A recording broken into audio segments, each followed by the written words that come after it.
अस्सलाम वालेकुम, आप देख रहे हैं प्रोग्राम खबर ये है। मैं हूं शाजिया अकरम। इस प्रोग्राम में मेरे साथ है सम इब्राहिम, सईद काजी। सखर से हमारे साथ है सखर के ब्यूरो चीफ अहकर रिजवी और इस्लामाबाद से रिपोर्टर हमारे साथ होंगे मोहम्मद कामरान। सबसे पहले हम बात करेंगे कि सेनेट के इंतखाबात तो हो गए, लेकिन अब कौन सा ओहदा किसको दिया जाए, इस पर बहस चल रही है। चेयरमैन सेनेट बनाने का फैसला हो या डिप्टी चेयरमैन बनाने का फैसला, आखिरकार ये तमाम फैसले करने तो पाकिस्तान पीपल्स पार्टी को ही है और इसमें भी कोई शक नहीं कि ये दोनों अहम ओहदे पाकिस्तान पीपल्स पार्टी अपने पास ही रखेगी। अहम बात तो ये है कि अपोजिशन जमातें जितना भी वावेला करती रहें, कल ऐवान सदर में इत्तेहादी जमातों का जो इजलास हुआ, पाकिस्तान पीपल्स पार्टी के साथ इत्तफाक उन्होंने किया कि नए इंतखाबात मार्च 2013 में करवाए जाएंगे। अपोजिशन जमातों का इस पर क्या रद्द-ए-अमल होगा, क्या नए जल्द इंतखाबात वक्त की ज़रूरत है या नहीं, इस पर हम बात करेंगे। साथ ही हम बात करेंगे आज वज़ीर-ए-आज़म के खिलाफ तौहीन अदालत केस की समाअत होगी, जिसमें सेक्रेटरी कैबिनेट डिवीजन नरगिस सेठी बतौर गवाह अदालत में पेश होंगी। और आखिर में हम आपको बताएंगे शिकारपुर में जरगे ने हवा की 2 बेटियों के साथ क्या जुल्म किया। इसके अलावा और बहुत सी अहम खबरें एक ब्रेक के बाद।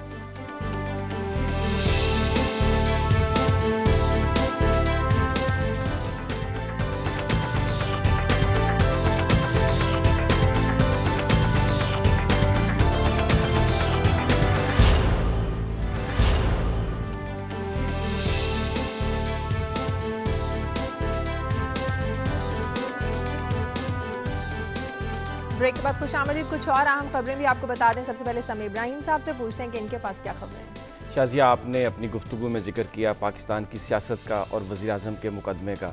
मैं आज आपको बताऊंगा कि इंटरनेशनल जो कम्युनिटी है वो भी इन डेवलपमेंट्स को देख रही है और जो एक इंटरनेशनल क्रेडिट रेटिंग एजेंसी है स्टैंडर्ड एंड पुअर, उसने इस हवाले से पाकिस्तान के लिए जो रिपोर्ट है उसमें कहा है कि ये जो सारी डेवलपमेंट है ये पाकिस्तान में अदम इस्तेहकाम की जानिब बढ़ रही है। इसकी तफसील आपको बताएंगे कि वो किस नज़र से ये सारी डेवलपमेंट देख रही है। दूसरा, एक अमरीकी जनरल जेम्स मेट्स, उन्होंने ये कहा है कि वो पाकिस्तान का दौरा करेंगे नेटो सप्लाई की बहाली के लिए। उन्होंने कहा तो 10 दिन का है, लेकिन साथ ही उन्होंने ये भी कहा कि जैसे ही पार्लियामेंट अपना रिव्यू मुकम्मल कर लेगी उसके बाद आएंगे। तो गालबन शायद ये 10 दिन नहीं, कुछ दिन आगे हो जाएगा। लेकिन ये बताएंगे कि इस वक्त वहाँ से अमेरिका अफ़गानिस्तान के हवाले से क्यों ये नेटो सप्लाई का खुलना अमेरिका के लिए ज़रूरी है, क्योंकि शायद अब वहाँ पर सामान ले जाने के लिए नहीं, सामान निकालने के लिए पाकिस्तान के रास्तों की ज़रूरत है। इसके अलावा हम बात करेंगे पानी जो तरबेला डैम में ऑलमोस्ट डेड लेवल पे पहुँच गया है, जिसकी वजह से बिजली की जो प्रोडक्शन है वो बंद होने जा रही है और पाकिस्तान में रबी के लिए जो फसलें हैं उसमें पानी अवेलेबल नहीं होगा। सही काजी साहब। शाजिया, सबसे पहले तो हम बात करेंगे कि CNG की प्राइसेस को पेट्रोल के करीब लाने का जो प्लान था उस हवाले से खबरें सामने आई हैं। कितनी गाड़ियां पाकिस्तान में CNG पे चल रही हैं, इसके असरात क्या होंगे और इसमें जो और कीमतों में इजाफा होगा उसकी क्या सूरत हाल, इसमें आगाज़ में बात करेंगे। और फिर दूसरी जो खबर है वो पीपल्स पार्टी ने जो इलेक्ट्रल स्ट्रेटजी बनाई है, इसमें बड़ी दिलचस्प डेवलपमेंट ये हुई कि खबर ये आई है कि जमात इस्लामी को भी इंतखाबी इत्तेहाद की दावत दी है पीपल्स पार्टी ने। तो ये किस किस्म की एक नज़री या नज़रियाती शिफ्ट आई है, ये कहाँ तक कामयाब होगी। और ये भी पता चला है कि वो इलेक्शन पीपल्स पार्टी में ये भी कहा जा रहा है कि जल्दी नहीं करवाए जाएंगे, अपने वक्त पे करवाए जाएंगे। तो ये जो 1 साल की मुसाफत है उस वक्त तक क्या गुजरेगी लोगों पे कीमतों और इन्फ्लेशन के हवाले से। और आखिर में फिर आपने सुना होगा खबरें आई हैं औरतों पे मजालिम की, तो कल औरतों के हकूक़ का दिन है। तो आज एक कर्टन रेजर के तौर पे मैं एक रिपोर्ट पेश करूंगा कि पाकिस्तान औरतों के हकूक़ के हवाले से कहाँ खड़ा है और औरतों की क्या हालत जार है। सही। इस्लामाबाद चलते हैं कामरान के पास। कामरान, इस्लामाबाद में तो आज यकीनन एक बड़ी अहम खबर है, वज़ीर-ए-आज़म के खिलाफ तौहीन अदालत केस की समाअत आज हो रही है। अच्छा, ये बताएगा कि अभी तक जो ख़त ना लिखने की वजह यही बताई जा रही थी, जो 2 समरियों की बुनियाद बनाया जा रहा था कि उन समरियों में वज़ीर-ए-आज़म को मशवरा दिया गया था कि ख़त ना लिखे। अगर उन समरियों को मान भी लिया जाता है सुप्रीम कोर्ट में, वज़ीर-ए-आज़म के खिलाफ तौहीन अदालत केस ख़त्म भी हो जाता है, लेकिन जो ख़त लिखने का हुक्म है वो तो अपनी जगह पर कायम रहेगा। जी शाजिया, आपने बिल्कुल सही कहा कि ये खत लिखने का मामला जो है यही वज़ीर-ए-आज़म के खिलाफ तौहीन अदालत केस की बुनियाद है। और अगर ये जैसा कि आपने खुद कहा कि अगर ये इसमें वज़ीर-ए-आज़म बरी हो भी जाते हैं इस मुकदमे में, तो अदालत फौरन जो उनकी डायरेक्शन होगी वो यही होगी कि हमने आपको जो पुरानी आपसे दानिस्ता या गैर दानिस्ता अगर तौहीन अदालत हुई है उसमें बरी करते हैं, लेकिन खत जो है वो अब हमारी राय में आपको लिखना होगा। तो इस मुकदमे के फौरन बाद वज़ीर आज़म पर वो जो नई डायरेक्शन है उसका इतलाक हो जाएगा।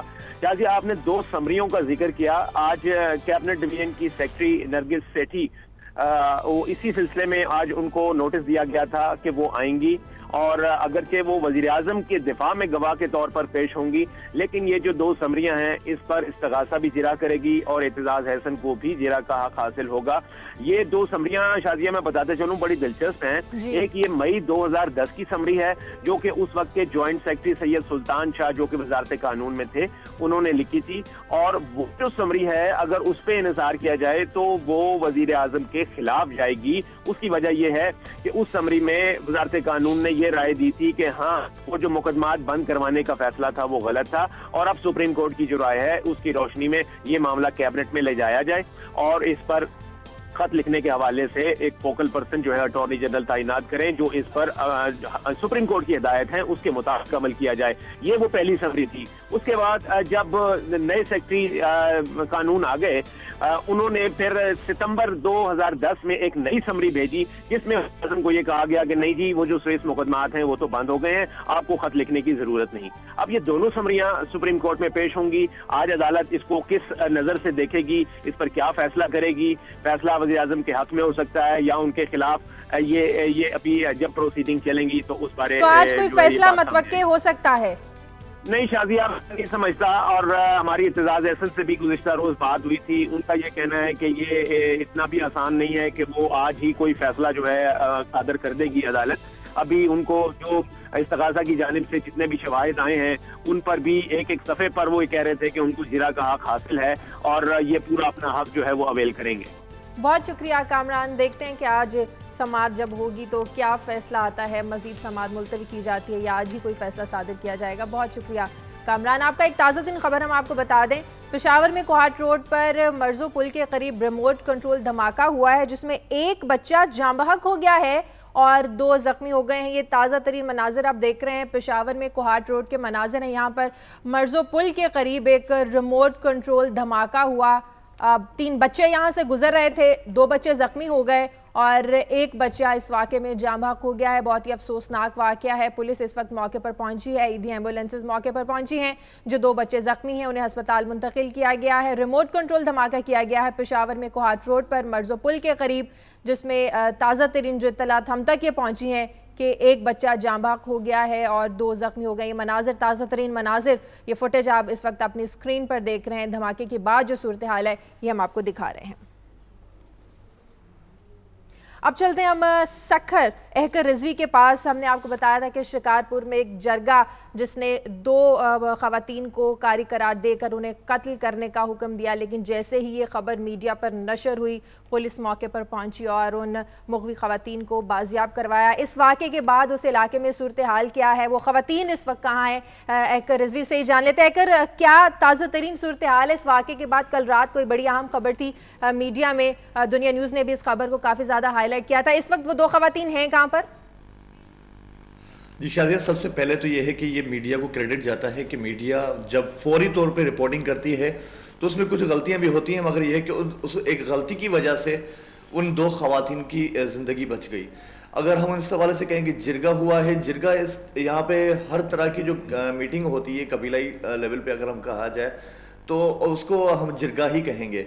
अब यहाँ पर जो इनके पास जो फैसला किया गया वो उस लेवल पे किया गया कि ये खवातीन, जो दोनों खवातीन मुसम्मात खुर्शीद और मुसम्मात अजीबा, दोनों खवातीन को 2 से 3 रोज कबल जो है अगवा किया गया था दूसरी कबीले की जानिब से, और उसके बाद जो है उसका उनमें से जब जैसे ही बासर शख्सियत के कहने पर जो है उन दोनों खवातीन को जो है वापस अपने कबीले के हवाले किया गया, तो उनके कबीले वालों ने ही ये फैसला कर लिया आपस में बैठ के कि इन दोनों खवातीन को कारी करार देकर जो है उनको कत्ल कर दिया जाएगा।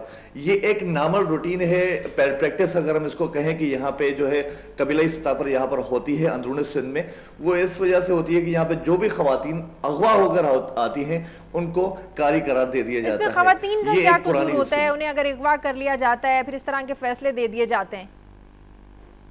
बस उसके हवाले से उनका यही मौक़िफ़ है, जो उनके जो वर्सा हैं, जो यहाँ पे रहने वाले हैं, जो कबीलाई लेवल पे ये तमाम जो है जिरगे या फैसले करते हैं, उनकी यही सिर्फ सोच और यही क्योंकि इसको अगर हम जाहिलाना सोच कहेंगे तो गलत नहीं होगा, वो यही कहते हैं कि अगर अगवा होकर जो खातून वापस आती है वो रहने के काबिल नहीं होती अपने शोहर के या अपने वालिदैन के घर में, तो लिहाजा जो है इस वजह से जो है उनको कारी करार देकर ही कत्ल करना जरूरी हो जाता है, जिसमें जो है ये तय किया जाता है कि उसके बाद जो है उसका जो जुर्माना है वो दूसरी जिन्होंने अगवा किया होता है उस बरादरी से लिया जाए। यही इस तरह से तनाजुर में ये थोड़ा बहुत कारोकारी का फैक्टर भी है हमारे पास। और इसके अलावा जो है यहाँ पे कुछ कारी के पीछे कुछ इस तरह के भी कहा जाता है कि वहाँ पे ज़मीनी तनाज़ात होते हैं या जैसे इस तरह से प्रॉपर्टी के डिस्प्यूट्स होते हैं कुछ जो बरादरियों के दरमियान, तो उनको भी कारी के इल्ज़ामात के तहत ही तय किया जाता है। तो ये सारा सिलसिला जो है यहाँ पर हुआ था। ये एक बड़ा अहम मामला है जो आप बता रहे हैं। सिंध में और भी बहुत सारी चीज़ें रिपोर्ट हुई हैं, जैसे ख़वातीन के हवाले से कि कुरान से शादी कर दी जाती है, वनी की रस्म भी है, उसमें भी कुछ ये बताइएगा हमें कि इस हवाले से क्या सूरत हाल है वहाँ पर। समीर साहब, यहाँ पे हमारे पास जो सूरत हाल है कि मीडिया पर जैसे ही इन केसेस को हाईलाइट किया गया, इससे एक पॉजिटिव इफेक्ट ये हुआ कि ये वनी का जो सिलसिला था वो कुछ हद तक रुक गया और खवातीन के कुरान शरीफ से शादी, जिसको यहाँ पर सती कहा जाता है, वो यहाँ पे सिलसिला काफी कम हो चुका है। मगर कारोकारी का जो रस्म है, ये जो फरसूदा रस्म चल रही है, यानी गैरत के नाम पे कत्ल जिसको कहा जाए, ये खत्म नहीं हो पाई है। तो आज तक इन लोगों के खिलाफ कभी किसी ने एक्शन नहीं लिया? पुलिस ने कभी किसी को पकड़ा नहीं, कभी किसी को सजा नहीं हुई? शायद सबसे पहले तो इसमें अहम फैक्टर आता है कि हमारी तहकीकात और हमारी लॉ एनफोर्समेंट एजेंसीज क्या कर रही हैं, और दूसरी बात यहाँ पे एक जो बासर शख्सियत उसमें इन्वॉल्व होती है, एक कबीले की बासर शख्सियत दूसरे को अगर इन्फ्लुएंस करती है तो वो सारा मामला आपस में बैठ के हल कर दिया जाता है। जो निचली सतह पर जिनकी खातून के साथ ये वाकया होता है या जिनके मर्द के साथ ये वाकया होता है, वो उनको जो है प्रेशर इतना होता है कि वो ना पुलिस में आगे आते हैं ना कोर्ट में आते हैं, अगर कोर्ट में भी आते हैं तो बयान तब्दील कर दिए जाते हैं। अच्छा एकर, मैं एक और बात आपसे पूछना चाहता हूं कि क्योंकि शिकारपुर के हवाले से ये भी इत्तलात हैं कि जो हिंदू कम्युनिटी है वहाँ पर वो बड़े प्रेशर में है, और एक वाक़या भी हुआ वो लड़की का फरियाल जिसका इस्लामी नाम रखा गया, जो अब कोर्ट में 12 मार्च को पेश की जाएगी। लेकिन इंटरनेशनल मीडिया ये रिपोर्ट कर रहा है कि बहुत सारी जो हिंदू फैमिलीज़ हैं वो मुस्तकिल माइग्रेट कर रही हैं, तो क्या जो अक़लियतों में वहाँ पर अदम इस्तेहकाम की और तहफ़्फ़ुज़ की जो इत्तलात हैं, आप क्या समझते हैं वो सही है या क्या एक्चुअल सूरत हाल क्या है? जी, मैं आपको सबसे पहले तो ये बताऊं कि ये बिल्कुल मैं इस रिपोर्ट से नफी करूंगा। उसकी वजह यह है कि यहाँ पर अगर हम बात करें, ये जो वाकया हुआ है फरियाल वाला, फरियाल के हवाले से जो वाकया हुआ है वो हुआ है रिंकल, जिसका नाम था असल रिंकल कुमारी, और ये घोटकी के इलाके की से है, जिनका जो है अब कुछ रोज कबल से हाईकोर्ट सक्खर बेंच में वो पेश हुए थे, उन्होंने अपना बयान वगैरह रिकॉर्ड करवाया। मगर अगर हम अदम इस्तेहकाम, अगर इस तरह की सोच आ रही है तो ये बिल्कुल गलत रिपोर्ट किया गया है, क्योंकि यहाँ पे घोटकी में अगर देखा जाए कि सबसे ज्यादा कारोबार हिंदू कम्युनिटी का है। अगर पनो अकिल की बात कर रहे हैं तो यहाँ पे हिंदू कम्युनिटी काफी स्ट्रांग है। अगर सक्खर में बात की जाए तो सक्खर में भी काफी ताजिर ऐसे हैं कि जो बड़े ताजिरों में अगर नाम लिया जाए तो हिंदू कम्युनिटी का है। हाँ, ये अलग बात है कि लॉ एंड ऑर्डर की सूरत हाल को अगर इसको मिलाया जाए इस फैक्टर के साथ कि वो हिंदू कम्युनिटी की टारगेट हो रही है, ये बिल्कुल गलत होगा। लॉ एंड ऑर्डर के हवाले से अगर अगवा की वारदातें होती हैं हिंदू कम्युनिटी की तो वो जनरली हो रही हैं। वो अगर इक्का दुक्का हिंदू अगवा होता है तो उसके अलावा जो अगर हम बात करें तो मुसलमान भी उतने ही ज्यादा अगवा हो रहे हैं। यहाँ के जो मकामी जो है बास, जैसे 2 बैंकर्स हो गए थे और इस तरह से 2 और हिंदू कम्युनिटी के अफराद यहाँ से अगवा हुए थे, तो मगर यहाँ पे 4 बंदे और भी तो अगवा हो गए थे। ये तकरीबन ये एक गलत परसेप्शन आ रहा है कि यहाँ पे हिंदू कम्युनिटी अनसेफ है और वो माइग्रेट कर रहे हैं, जबकि वो तो यहाँ पे इन्वेस्ट कर रहे हैं और यहाँ पे सबसे ज्यादा कारोबार भी अगर हम कहें उनका है तो वो गलत नहीं होगा। जी, बहुत शुक्रिया एकर रिजवी आपका। यकीनन इन फरसूदा जो रिवायात हैं, फरसूदा निज़ाम, इसका खात्मा होना चाहिए। पार्लियामेंट ने हाल ही में औरतों के खिलाफ तशद्दुद का एक बिल भी पास किया, लेकिन ज़रूरत इस बात की है कि इस बिल को नाफिजुल अमल होना चाहिए, इस बिल पर अमल होना चाहिए ताकि जो औरतों पर तशद्दुद के वाक़यात पेश आते हैं इनमें कमी की जा सके। बहुत शुक्रिया एकर रिजवी आपका। नॉर्मल खबरों की तरफ वापस आते हैं। सेनेट के इंतखाबात तो समीर साहब हो गए, कल जो इत्तेहादी जमातों का इजलास हुआ, नए इंतखाबात पहले अक्टूबर में, फिर नवंबर में, अब मार्च 2013 में करवाने का हुक्म दिया गया है, फैसला किया गया है। तो क्या नए इंतखाबात, जल्द इंतखाबात, वक्त की ज़रूरत नहीं जो अपोजिशन जमातें हर वक्त वावेला करती रहती हैं? शाजिया, ये सियासत का बड़ा अहम मसला है, लेकिन मैं इस पे कमेंट करने से पहले जो अभी हैकर रिजवी से बात हो रही थी अक़लियतों के हवाले से, वो एक थोड़ा सा उसमें ये मैं बात करना चाहूँगा कि जो पाकिस्तान हिंदू काउंसिल के जो सरबराह हैं रमेश कुमार, उनका एक स्टेटमेंट है जिसमें उन्होंने ये कहा है कि गुज़श्ता चंद महीनों से कुछ इस किस्म के वाक़यात हो रहे हैं वहाँ पर, जिससे हिंदू कम्युनिटी में एक जो ये एहसास है कि शायद उनका यहाँ पर तहफ़्फ़ुज़ नहीं हो रहा, वो बढ़ता जा रहा है। और उसके साथ उन्होंने ये भी एक बात कही है कि बहुत सारी हिंदू फैमिलीज़ यहाँ से माइग्रेट कर रही हैं, और इंटरनेशनल मीडिया जो है वो भी इस चीज़ को बहुत ज़्यादा हाईलाइट कर रहा है। यकीनन जो हैकर ने बात बताई है मैं उससे इख्तलाफ नहीं करता, ऐसा ही होगा, लेकिन कुछ जो लोग हैं उनमें ये एहसास है। और हिंदू जो हैं वो पाकिस्तान का 2.5% है हमारी पॉपुलेशन का, 174 मिलियन हमारी टोटल पॉपुलेशन है, और उसका जो बड़ा हिस्सा है वो सिंध में आबाद है। 90% हिंदू जो हैं वो सिंध में आबाद है। तो ये बात सही है कि ओवरऑल जो लॉ एंड ऑर्डर सिचुएशन है वो ख़राब है, लेकिन अगर एक कम्युनिटी ख़ास तौर पर ये महसूस करे कि उसको निशाना बनाया जा रहा है, और जैसे ये रिंकल कुमारी का केस है जिसको बहुत ज़्यादा प्रेस में भी पजीराई मिली है, तो ये मेरा ख्याल है कि अरबाब इख्तियार जो हैं सिंध में इसकी रेशो ज़्यादा है। इसको उनको ये ख्याल करना चाहिए कि जो कम्युनिटी के लोग हैं उनका जो ये एहसास है उसको ख़त्म करना चाहिए। अगरचे जो एक सूबाई वज़ीर हैं एक्साइज एंड टैक्सेशन के सिंध के, उन्होंने यही बात कही है जो हैकर ने कही है कि सिर्फ हिंदू कम्युनिटी को ज़्यादा टारगेट नहीं है, ओवरऑल एक कम्युनिटी का, ये पूरी सिंधी कम्युनिटी का मामला है कि वहाँ पर हो रहा है। अब बात मैं करता हूँ आपकी सियासत की। देखें, सियासत जो है वो अभी इंडिया में इलेक्शन हुए, कांग्रेस हारी है, उन्होंने एक्सेप्ट किया है, और साथ ही ये कहा है कि अब हो सकता है कि मिड टर्म इलेक्शन जो है उसके वहाँ पर चांसेस ज़्यादा हो जाएं वक्त से पहले इलेक्शन के। पाकिस्तान में अगर आप सिचुएशन ग्राउंड पे देखें तो जो सियासी हुकूमत का मैंडेट था, आवाम को जो चीज़ें उन्होंने फ़राहम करनी थी वो तो उस तरीके से फ़राहम नहीं हो सकी। बहुत सारे मामलात अगरचे दुरुस्त भी हुए, लेकिन आम आदमी की ज़िंदगी में कोई तब्दीली नहीं आई। तो अगर उस हवाले से अपोजिशन ये मुतालबा करे कबल अज़ वक्त इंतखाबात का, तो ये कोई ऐसी अजीब बात नहीं लगती। ग्राउंड रियलिटीज़ को देख के लगता है कि हमें मैंडेट, हम अपोजिशन काजी साहब किसको कहते हैं, मौसर अपोजिशन, जो किसी बात पर स्टैंड ले, लेकिन यहाँ पर अपोजिशन कोई नज़र आती है आपको? मेरे ख्याल में एक मफाहमत है, और इसी मफाहमत पे ये मफाहमत से मुराद क्या है। अब जो पीपल्स पार्टी की इलेक्शन स्ट्रेटजी है, ये जिसका मैंने जिक्र भी किया था, जिसका बल्कि मैं उसको शामिल भी कर देता हूँ इस गुफ्तगू में, कि इवन जमात इस्लामी, इवन मैं पीपल्स पार्टी के नुक्ते नज़र से कह रहा हूँ कि ये पोल्स अपार्ट थी। रवायती तौर पर अगर यहाँ आप सियासत देखें तो जमात इस्लामी या मुस्लिम लीग नून और पीपल्स पार्टी दो धड़े थे, दो नज़रियाती मुख्तलिफ ग्रुप थे, मगर बाबर अवान वहाँ पहुँच गए मुनव्वर हसन साहब के पास, जो मुनव्वर हसन साहब का इंटरव्यू छपा है जिसमें उन्होंने कहा कि आप हमारे साथ इंतखाबी इत्तेहाद कर लें। असल में मसला क्या है? मसला ये सारे जो बात पैदा हो रही है वो ये कि जब आप सियासत में से मकसद गायब कर दें, हर चीज़ का एक मकसद होता है, हम ये प्रोग्राम करें इसका कोई मकसद है, सियासत का या तो आप मकसद बदल दें, जो बदल गया है। मसलन अब नैयर बुखारी साहब आ जाते हैं सेनेट के, फारूक केश नायक साहब थे तो क्या यहाँ दूध और शहद की नहरें बह रही थी, और वो आ जाएंगे तो क्या हो जाएगा। बात यह है कि हर पॉलिटिकल अमल जो सियासी पार्टियाँ इक़्तिदार में बैठ के कर रही हैं उसका कोई रिफ्लेक्शन जो है, जो उसका बुनियादी मकसद है, वो नीचे की सतह तक हमें नज़र नहीं आता। और असल मामला क्या है कि इक़्तिदार में कितनी देर तक हमने रहना है, अपने पोलिटिकल राइवल को किस तरीके से आउटविट कर देना है। जरदारी साहब बहुत ज़हीन है, बहुत कमाल की वो सियासत कर रहे हैं और बिल्कुल कर भी रहे हैं, और अब वो ये सोच रहे हैं कि अगला इंतखाबी जो है, और वो कह रहे हैं अपने ज़ाती हल्कों में, और समी साहब इसके गवाह हैं कि जो अहम हमारी मुलाकातें हुई हैं पीपल्स पार्टी के जो अमाज से, वो कहते हैं जी अगले 5 साल भी हम लेंगे। अब इस पे बात हो रही है, मगर सवाल क्या है?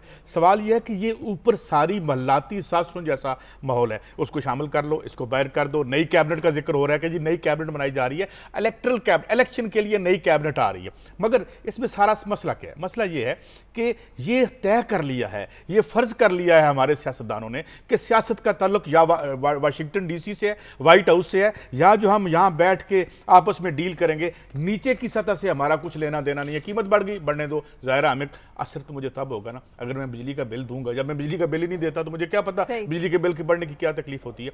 ये है इस सियासत का सबसे बड़ा क्राइसिस, और यही क्राइसिस आबादियों को किसी और सम्त में लेके जा रहा है, और उसकी जो मुबैना लीडरशिप बयान की जाती है उसको कहीं और तो दिस इज़ वेरी डेंजरस। अच्छा, ये जो सियासत टाइम है, मैं बात कर लूँ या कर लें, फिर मुझे ब्रेक लेनी है। जो सियासतबाजी की इन्होंने बात की है ना, इसको जो इंटरनेशनल कम्युनिटी है वो भी बड़े गौर से देख रही है।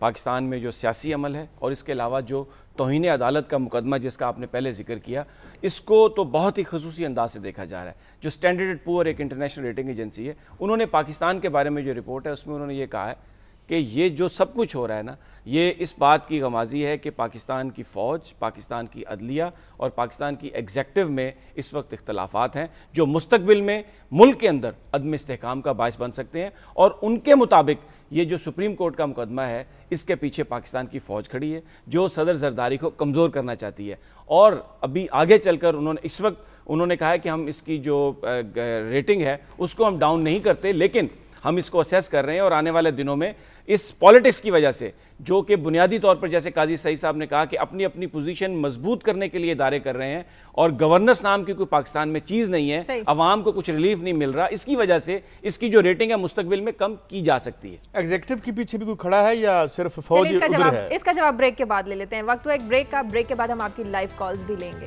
ब्रेक के बाद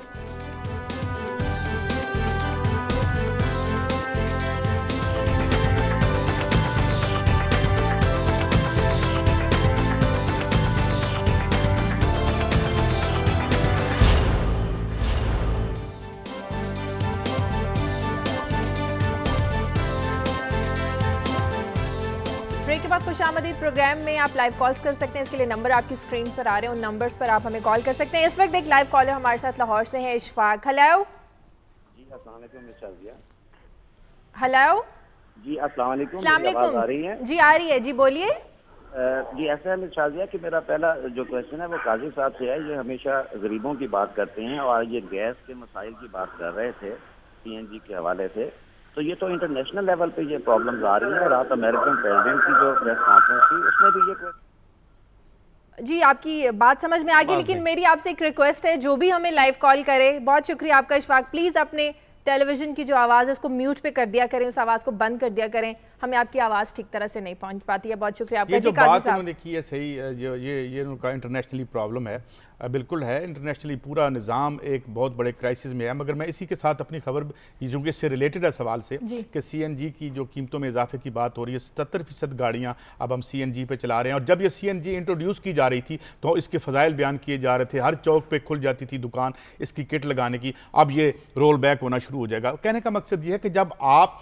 किसी भी अमल से, किसी मुल्क से, किसी एक घराने से मनसूबाबंदी को बाहर निकाल देते हैं और आप हैज़र्डली काम करते हैं या उसके पीछे मकसद दिहाड़ी लगाने के होते हैं। सब दिहाड़ी लगाने, मनसूबाबंदी है लेकिन वो मनसूबाबंदी दिहाड़ी लगाने की है। अब ये है कि 77% गाड़ियां हैं जो जिनमें ये किटें लगी हुई हैं। और ये बताया गया जी 75% इस वक्त CNG की जो प्राइस है वो पेट्रोल के 53% के बराबर है।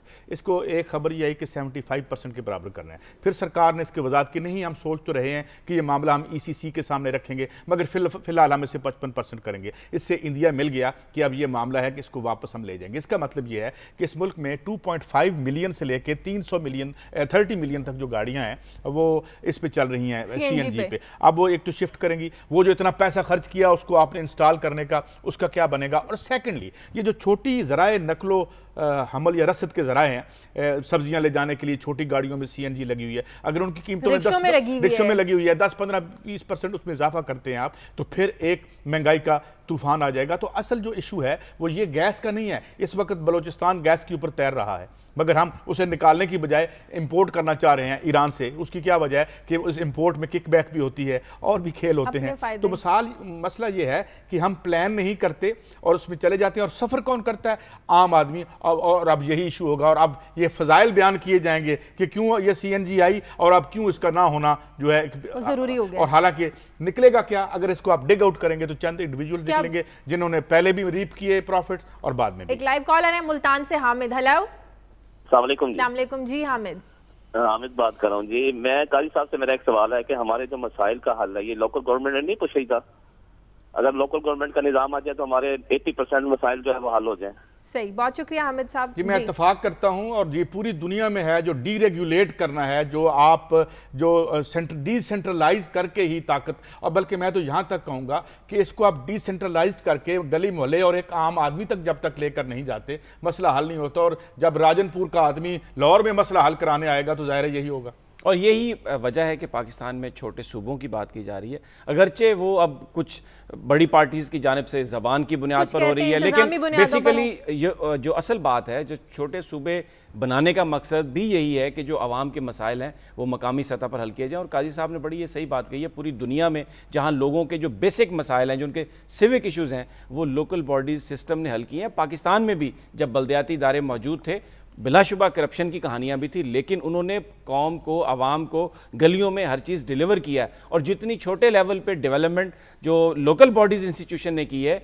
वो उसकी पाकिस्तान में मिसाल तो जब एक मसाइल का हल आपको एक सिस्टम में नजर आ रहा है तो वो सिस्टम लागू क्यों नहीं होता फिर? इसलिए वो सिस्टम फिर वही जो पॉलिटिकल एक्सपीडियंसी आती है। अब पंजाब गवर्नमेंट ने इसलिए लोकल बॉडीज़ को बहाल नहीं किया कि उसमें जो लोकल बॉडीज़ के जो लोग थे वो गालबन पहले दूसरी जमात के थे और फिर उनको ये अंदेशा था कि अगर दोबारा हुआ तो इलेक्शन में ये अंदेशा था कि वो दोबारा आ जाएंगे। इसी तरह सिंध में भी पॉलिटिकल एक्सपीडियंसी की वजह से नहीं हुए। तो तीनों जो बड़ी सियासी कुव्वतें हैं पाकिस्तान की, वो सियासी मसलहत की वजह से अवामी मफादात को नज़रअंदाज करती हैं, जिसकी वजह से जो एक सियासत का अमल है वो पूरी तरह अपने फ़ज़ाइल जो है वो लोगों को डिलीवर नहीं कर सकता। और फिर बीच में जब वैक्यूम आता है तो कोई डिक्टेटर आ जाता है और फिर एक स्ट्रगल शुरू हो जाती है, अवाम फिर मरने शुरू हो जाते हैं। मैं इसमें ये अर्ज कर दूं कि अभी जो कल कोर कमेटी का इजलास हुआ पीपल्स पार्टी का और जिसमें स्ट्रेटजी बनाएगी, ठीक है, हर पार्टी का हक है कि वो आए, इलेक्शन जीते और हुकूमत भी करे, मगर ये जो कल भी हमने बात की थी कि जब आप एक इनएलियनेबल राइट समझ लेते हैं कि हम हुक्मरान हैं, हमने ये हुकूमत करनी है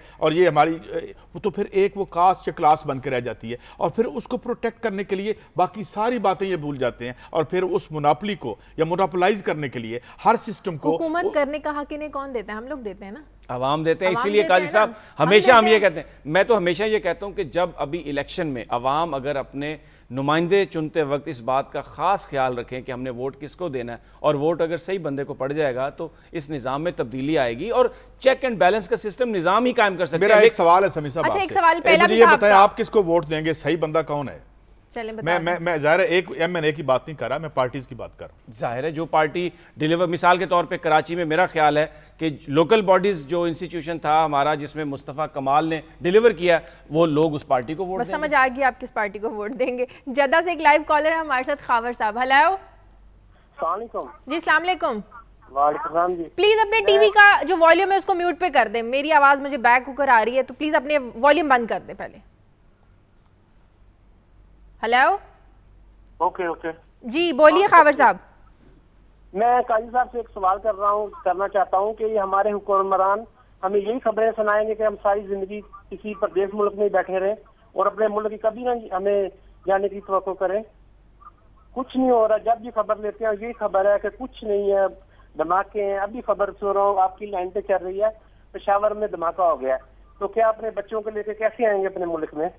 खुदा इनको समझाएं, ये जो बैठे हुए हैं इन्हें ये कुछ तो सोचें। सही, बहुत शुक्रिया खावर साहब, आपका सवाल समझ में आ गया। जी काजी साहब, आप सही कहते हैं कि ये एक तकलीफ दह सूरत हाल है और मैं खुद जो प्रदेश में रहा हूँ, मैं आपकी फीलिंग्स और जज्बात समझ सकता हूँ, मगर मैं यही कह सकता हूँ कि वो जो कहते हैं कि जो रात का सबसे अंधेरा पहर होता है उसी के फ़ौरन बाद कोई ना कोई एक किरण रोशनी की ज़रूर फूटती है। और ये जो लोग जाग रहे हैं और ये जो आप सवाल कर रहे हैं, ये सब लोग कर रहे हैं, यकीनन सब कुछ बदलेगा और अच्छे के लिए बदलेगा। अच्छा, एक सवाल ब्रेक पर जाने से पहले आपने समी साहब से किया था कि जुडिशरी के पीछे तो फौज खड़ी है, एग्जेक्टिव के पीछे कोई खड़ा है? असूली तौर पर तो अगर इलेक्टेड एग्जेक्टिव हो शाजिया तो उसके पीछे पाकिस्तान के अवाम को होना चाहिए था, लेकिन अनफॉर्चुनेटली क्योंकि हमारे यहाँ जो सियासतदान है वो अवाम से स्ट्रेंथ लेने की बजाय बैरूनी ताकतों की जानिब देखते हैं, तो इसमें कोई इबाहम नहीं है, कोई ये छुपी हुई बात नहीं है कि इस वक्त भी एग्जेक्टिव जो है वो अवाम की ताकत की बजाय बैरूनी ताकतों पर इन्हिसार कर रही है। अच्छा काजी साहब, आपने कल कर्टन रेजर एक दिया था, कल औरतों का आलमी दिन है, लेकिन यहाँ पर आप औरतों का हाल देख लें, कोई इतना ये अभी समी साहब ने बात की और ये जो हमारी अप्रीहेंशंस हैं अकलीतों की उसकी बात हुई, मगर मैं आपको एक टॉमसन राइटर्स फाउंडेशन का सर्वे आया था जो कि बड़ा खासा एक शर्मनाक है इस हवाले से कि हम औरतों के हकूक़ के ज़िमन में तीसरे बदतरीन मुल्क हैं पूरी दुनिया में। एक साल में यहाँ पे तकरीबन 1000 केसेस जो सामने आते हैं वो ऑनर किलिंग के हैं। मगर मैं थोड़ा सा आपकी तस्दीक कर दूँ, 1000 नहीं 10,000 सॉरी जो रिपोर्ट्स हैं 10,000 जी खवातीन बेचारी जो वो ऑनर किलिंग्स में और जो दूसरे वाक़यात हैं उनमें तशद्दुद का शिकार होकर अपनी जान से हाथ जी हाँ। और 90% औरतें जो हैं वो घरेलू तशद्दुद या डोमेस्टिक वायलेंस का शिकार होती हैं, जिसका कानून भी आ गया। कानून आ जाता है, 10 कानून और भी आ जाएं तो ज़मीन पे फ़र्क क्यों नहीं पड़ता। मैं ख़ास तौर पे बात करूँगा 51 या 50 इससे कुछ ज़्यादा हमारी औरतों की तादाद है। और जिस तरह मुझे और आपको या किसी आदमी को अपनी वालदा मुकरम लगती है, अपनी बेटी प्यारी लगती है, लेकिन मामला ये है कि हम अपने ख़ानदान से बाहर ये सोच भूल जाते हैं। तो फिर इस मसले का हल क्या है? मसले का हल ये है कि आप ये जो कारोकारी है, ये जो ऑनर किलिंग है, ये क्या है? ये सदियों पुरानी जो एक बेहुदगी है, एक जो जुर्म का एक तसलसल है, वो हाल में क्यों झांकते हैं? अच्छा, इंडिया में तो हालात इससे ज्यादा बुरे हैं। जी बहुत बुरे हैं। और क्यों बुरे हैं मैं अर्ज करता हूँ। वो इसलिए बुरे हैं कि जब माजी को आप इजाजत देते हैं कि हाल में आए और आपको एक सांप की तरह डसता रहे, तो क्यों डसता है वो आपको? इसलिए कि आप अपनी आबादियों को तालीम के जेबर से आशना नहीं करते, उस जालत के अंधेरों को साफ नहीं करते, जिंदगी को रोके रखते हैं जहां सदियों बल्कि मिलीनियम से जिंदगी रुकी हुई है। ये क्या है? ये सती क्या था? इसके लिए आप मैं फिर कहता हूं कि मैं मैशत की तरफ बातें ले आता हूं। 0.9% आप अपनी एजुकेशन पे जब आप खर्च करेंगे, आप लोगों को तालीम नहीं देंगे कि औरत का इंसान होना उसका बहुत बड़ा मनसब है। हमारे मजहब ने सबसे पहले औरत की लिबरेशन की बात की। जी शायद लग रहा है लाइव कॉलर है हमारे साथ बहरीन से अब्दुल गफूर। हेलो, अस्सलाम वालेकुम। वालेकुम सलाम। शादिया, आप अभी कह रही थी कि ये कॉलर थे वो कह रहे थे कि ये इंटरनेशनल प्रॉब्लम है गैस का। जी जी। गैस तो हमारे पाकिस्तान में खुद इतनी है कि पूरा पाकिस्तान इससे फायदा उठा सकता है, लेकिन अभी हर चीज इंटरनेशनल पानी भी इंटरनेशनल है हमारा, पेट्रोल भी इंटरनेशनल है हमारा, बिजली भी इंटरनेशनल है हमारी। बहुत शुक्रिया अब्दुल गफूर साहब। बिल्कुल यही तो मसला है कि हमारे पाकिस्तान में कुदरती वसाइल इतने ज्यादा है, अल्लाह ताला ने इतनी ज्यादा नेमतों से नवाजा है। बलूचिस्तान में आप देख लें बिल्कुल गैस ही गैस है, लेकिन हम फिर भी दूसरे ममालिक से। बात बिल्कुल सही है कि पाकिस्तान में सिर्फ जो हमारा कौमी तराना है वही नेशनल रह गया, हर चीज इंटरनेशनल हो गई। मैं आपको 2-3 फिगर देता हूँ। देखें, ये अजीब व गरीब ऐड है जिसमें हम सांस ले रहे हैं। जितना अर्जेंटीना का रकबा है, अगर इसे जदीद साइंटिफिक अंदाज से टिल किया जाए, इसमें खेत उगाया जाए, तो हम पूरी दुनिया को ग़िज़ा सप्लाई कर सकते हैं। एक मल्टीनेशनल जो है पूरी दुनिया में हर ख़ानदान को 2 कारें दे सकती है। हम एज ऑफ एबंडेंस में रह रहे हैं। हम चीज़ों की ज़्यादती नेगेटिव सेंस में नहीं, उनके ज़्यादा होने के सेंस में हम ऐसे ऐद में हैं कि जहां एक प्रोडक्टिव पोटेंशियल उस सतह का क्रिएट हो गया है कि ये इस जिल्लत की ज़रूरत नहीं है। मगर साथ ही फैमन है। अभी आपने इंडिया का जिक्र किया और आपने भी बताया आज उड़ गई बीजेपी वहाँ की, कांग्रेस क्यों आज हारी है उनके सबसे बड़े सूबे में? क्योंकि उनकी मैशत बर्बाद है, आम आदमी की मैशत बर्बाद है। ऊपर ठीक है, ये है इस ऐद का सबसे बड़ा तजाद, और यही तजाद इस सियासत और इस तारीख में एक किसी बड़े मंजरनामे की तश्कील करेगा। कल हम इस हवाले से डिटेल से बात करेंगे। कल 8 मार्च है, इंटरनेशनल ख़वातीन डे है। हम बात करेंगे ख़ास तौर पर अपने प्रोग्राम में कि पाकिस्तान में ख़वातीन के क्या हुकूक हैं, पाकिस्तान में औरतों के साथ नाइंसाफ़ियाँ किस तरह की जाती हैं, इंसाफ की रेशो पाकिस्तान में ख़वातीन के साथ क्या है। कल इसमें डिटेल से बात करेंगे। समी साहब, आपकी खबर, डैम्स में पानी की सतह कम, लोड शेडिंग में इजाफा, फिर हम पानी भी बाहर से लेंगे, बिजली भी बाहर से लेंगे, फिर सब कुछ इंटरनेशनल। पानी तो एक पाकिस्तान के लिए इशू है हमारे यहाँ, क्योंकि हमारे पास पानी ज़ख़ीरा करने के बड़े बड़े जो मंसूबे हैं वो नहीं बनाए गए, जिसकी वजह से बहुत सारा पानी ज़ाया हो जाता है। लेकिन अभी जो पानी के ज़खायर में कमी आई है, इसमें मैं रिपोर्ट पढ़ रहा था कि 1.5 मिलियन एकड़ फीट जो पानी है वो किसी खाते में नहीं आ रहा। वो इन्होंने जब ये रिपोर्ट दी थी इरसा ने कि ये हम पानी बचाएंगे फसल के लिए और इतना पानी बच जाएगा इन दिनों में, अब जब वो दिन आए हैं तो वो पानी गायब है।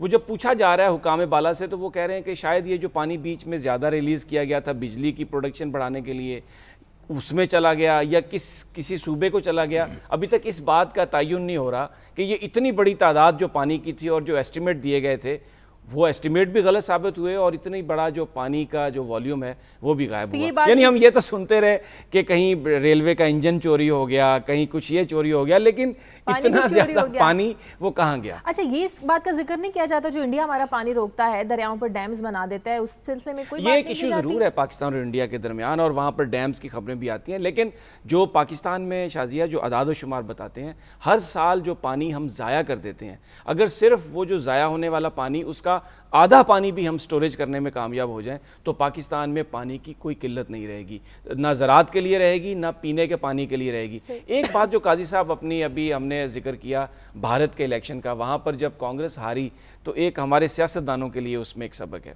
कांग्रेस के जो नए जनरल सेक्रेटरी हैं राहुल गांधी, उन्होंने अपनी शिकस्त तस्लीम की और उन्होंने कहा कि जी बिल्कुल हमने बड़ी कैंपेन चलाई लेकिन हम अपनी शिकस्त को तस्लीम करते हैं। ये नहीं कहा कि धांधली हुई। पाकिस्तान में तो प्रॉब्लम यह है कि अगर अवाम किसी पार्टी को मैंडेट ना दें तो वो कहते हैं धांधली नहीं, धांधला हुआ, और उसकी बुनियाद पर तहरीकें चल जाती हैं, इलेक्टेड लोगों को निकाल दिया जाता है। तो एक निज़ाम जो है अगर वो डिलीवर नहीं भी कर सका तो भी पाकिस्तान की जो बका है इसी सियासी निज़ाम में ही है, और सियासतदानों का रवैया तब्दील करने के लिए पाकिस्तान के अवाम जब वोट का सही तस्लीम करने की ताकत होनी चाहिए। जी काजी साहब, मैं अभी वो पहले बात कर रहे थे पानी की, जो सैलाब आया था जिसने इतनी बड़ी तबाही की, तो जो बड़ी इंटरनेशनल रिपोर्ट्स आई उस पानी की अगर हम मालियत का अंदाज़ा लगाएं जो बर्बादियां करके गया, उसकी 10 अरब डॉलर के करीब मालियत थी। अगर हम उसे चैनलाइज कर लेते, उसे रोक लेते, अपने मफाद में इस्तेमाल करते, बजाय कि वो आबादियाँ तबाह करता या फसलें तबाह करता। हम डैम नहीं बनाते, हम जो है वो हमारे जो डेवलपमेंट, ये इशू है कि अब इंसान जब से इस सैयारे पे आया फितरत से लड़ रहा है, बना रहा है, मगर यहाँ जी फलां डैम बनाएंगे तो हम बर्बाद हो जाएंगे, एक सियासी दड़ा उठ जाएगा, वो अपनी सियासत उस पर चमकाना शुरू कर देगा। तो ये इनकी एक ना पसमानदगी, ज़हनी पसमानदगी कहूँगा कि ये चीज़ों को आगे ले जाने की बजाय रोक के बैठे हुए हैं। तो कालाबाग डैम का क्या मसला है? वो अभी मतलब मैं तो उस पर कोई एक्सपर्ट नहीं हूँ, उस पर मैंने एक बहुत बड़ा सेमिनार 15 साल पहले हमने एक और जब इदारे में थे करवाया था, और उसमें वली खान आए थे, न जाने कौन कौन लोग थे, और उन्होंने कहा जी हम तो उड़ जाएंगे, हम बर्बाद हो जाएंगे। एक पार्टी कह रही थी अब नहीं बनाएंगे, तो मसला ये क्या आप... अच्छा, किसी ने ये भी कहा था कि डैम बन जाएगा तो मुल्क बर्बाद हो जाएगा। जी हाँ, ये मतलब अमेरिका में डैम बने तो वहाँ मुल्क आबाद हुए, या मैं ना उसकी हमायत करूँ क्योंकि मैं इंजीनियर नहीं हूँ, मेरे पास कोई उसकी वो इल्म नहीं, मगर मैं इतनी बात वसूख से कह सकता हूँ कि ANP बड़ी अच्छी पार्टी है, बादशाह खान की पार्टी है। सियासत किस पे कर रही है? चांद ईद का नजर आया या नहीं आया? KPK आएगी, KPK नाम रख दो, मतलब एथोपिया का नाम फ्रांस रख दो। जब इन इश्यूज पे आप वो तो KPK भी नहीं बोलने देते, कहते खैबर पख्तूनख्वा बोलो। नहीं, ये चलें, अगर एक कौम ये कहती है कि आप पख्तून कहते हैं कि आप हमें पख्तून बोलें तो इसमें आपको रूज में क्या एतराज़ है? और दूसरी बात ये जो है ना, डैम बनाने से मुल्क नहीं तबाह होते। एक जो अच्छा प्रोजेक्ट है अगर वो कंट्रोवर्सी बन गई है, अगर उस पर एक घर के 4 भाई हैं, उन 3 में इख्तलाफ हो गया, तो आप ज़रूर उसी को एक अच्छा प्रोजेक्ट बना के इम्पोज करना चाहते हैं। आप और जगह पर डैम बना लें, आप वही जो रिसोर्सेज हैं आप किसी और जगह पर इस्तेमाल कर लें। तो डैम बनने से मुल्क नहीं बनता, लेकिन किसी इख्तलाफी मामले को हवा देने से मुल्क जरूर टूट जाएगा। सवाल ये बात से करना चाहता हूं कि KPK बिल्कुल जो नाम वो रखना चाहते हैं रखें। कभी ANP के किसी आदमी ने या वो कहा कि 52% वहाँ की जो हमला औरतें हैं वो माजूर बच्चे पैदा करने के खदशा है कि स्टंटेड ग्रोथ होगी उनकी।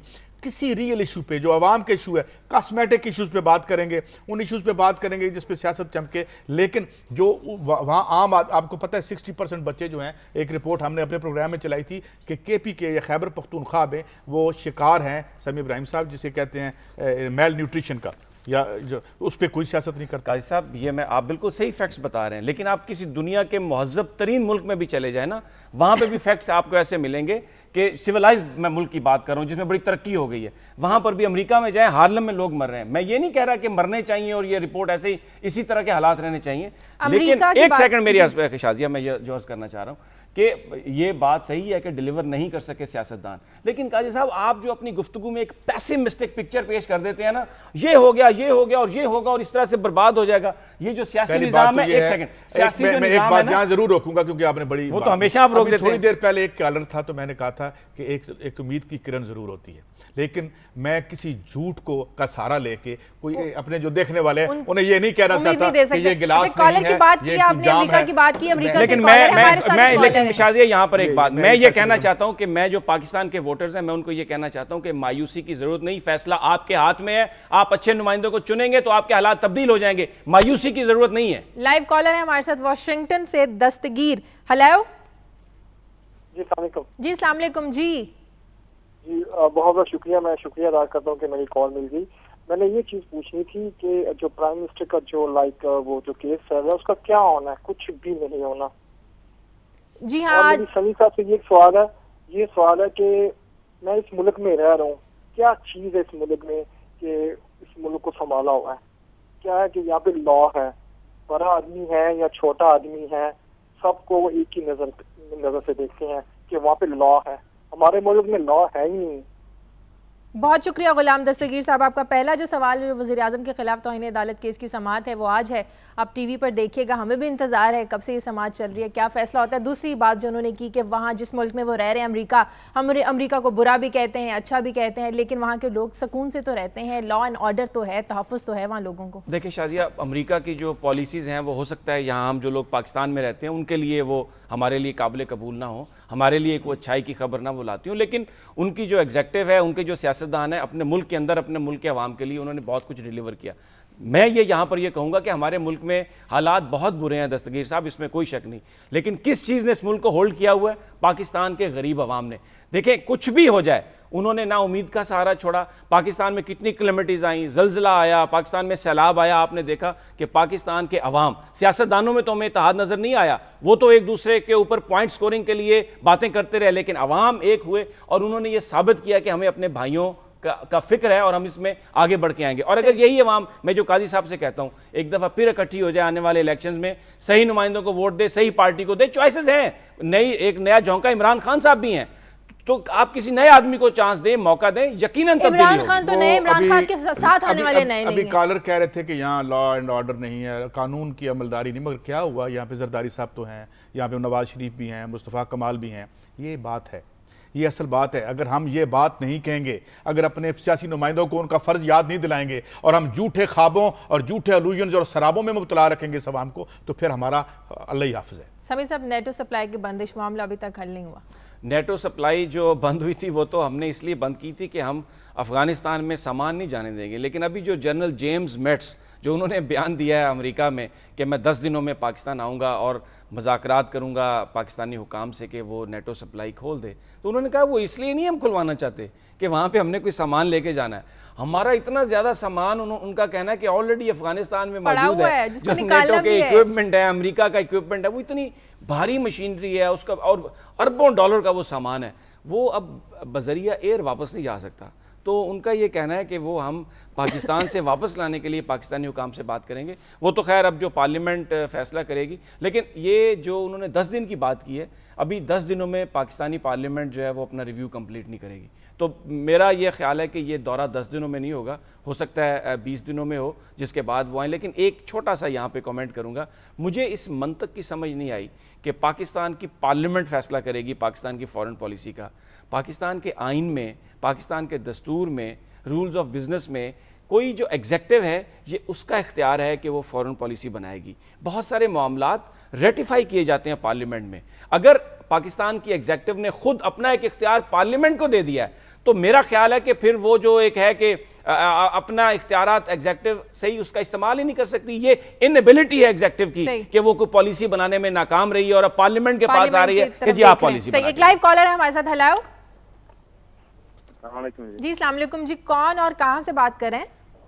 जी मैं मोहम्मद जाफर बात कर रहा हूँ, सऊदीया से, अल रियाद से। जी जी बोलिए। साहब काजी साहब, ये सवाल है कि हमारे मुल्क में हर चीज़ की माला माल है अल्हम्दुलिल्लाह, क्या हमारे हुक्मरान इस तरफ नहीं आ रहे कि हमारी आवाम क्या खा रही है, क्या पी रही है, उनकी ज़िंदगी कैसे गुजरे, वो अपनी ज़ात के लिए गुजारा कर रहे हैं या अपनी ज़ात के लिए इतनी पार्टियाँ बन रही हैं कि समझ ही ना आई क्या कर रही कौन सी। बहुत शुक्रिया जाफर साहब, आपका सवाल समझ में आ गया। कह रहे हैं आपके इतनी दौलत है इस मुल्क में, इतनी दौलत है ज़मीन के नीचे और इसकी जो स्ट्रेटजिक जो प्लेसमेंट है वो ऐसी है कि 4 मौसम है इस मुल्क में, बुलंदो बाला पहाड़ हैं, सहरा हैं, में प्लेट्यू हैं, सतह मुर्तफ़ा है, मगर इस मुल्क के ज़राए पैदावार को दुरुस्त अंदाज में इस्तेमाल करने वाली उसी की तलाश है और वो मिलेगी यकीनन इंशाअल्लाह। प्रोग्राम का वक्त खत्म हो गया है। फीडबैक दीजिए खबर@दुनिया TV.tv पर। इजाज़त दीजिए, अल्लाह हाफ़िज़।